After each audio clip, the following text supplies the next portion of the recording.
Local sports from KYMA News 11.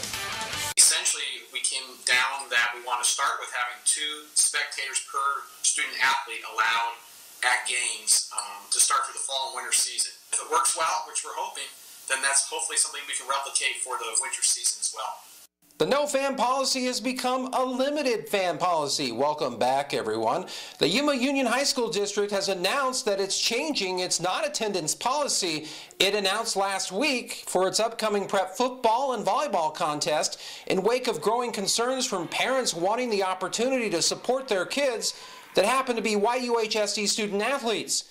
Last night, district administrators met with 16 parent representatives from the 5-member schools to agree on a plan that would allow all participating student athletes to invite a maximum of 2 guests to attend each game.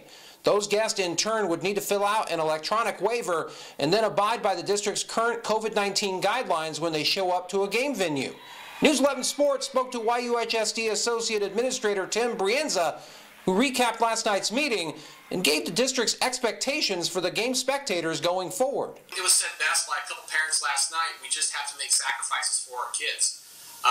Because, you know what, in all transparency, in our meeting last night, we had, most of the conversation was, what do we feel that we can safely have at a game to start off with? So it's so important that as a community, and even as those spectators come to the games, that we recognize the social distancing. We'll have hand sanitizer out there. People can bring their own, but we mask up. We follow the rules in place so the whole community can continue having our kids do what they enjoy.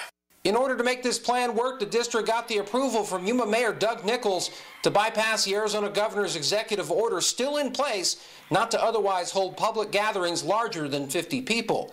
This plan will be revisited by YUHSD after the second week of the upcoming prep football season. Meanwhile, several media outlets are reporting tonight that the Pac-12 Conference will play a 7-game conference football schedule beginning on November the 6th. ESPN was the first to report the news of the return to play, citing an unnamed source. The decision was reached by the Pac-12 CEO group, which met earlier today.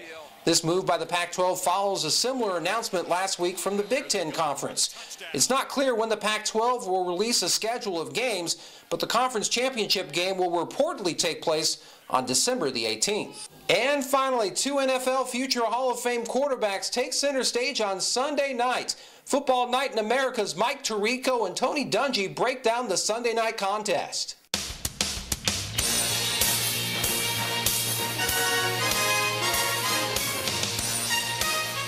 Sunday Night Football heads down to New Orleans as the Green Bay Packers will visit the Saints. Always a terrific matchup. 2 teams that have been perennials for the last decade in the NFC chase. And let's focus on Green Bay here for a second, because it's always Aaron Rodgers.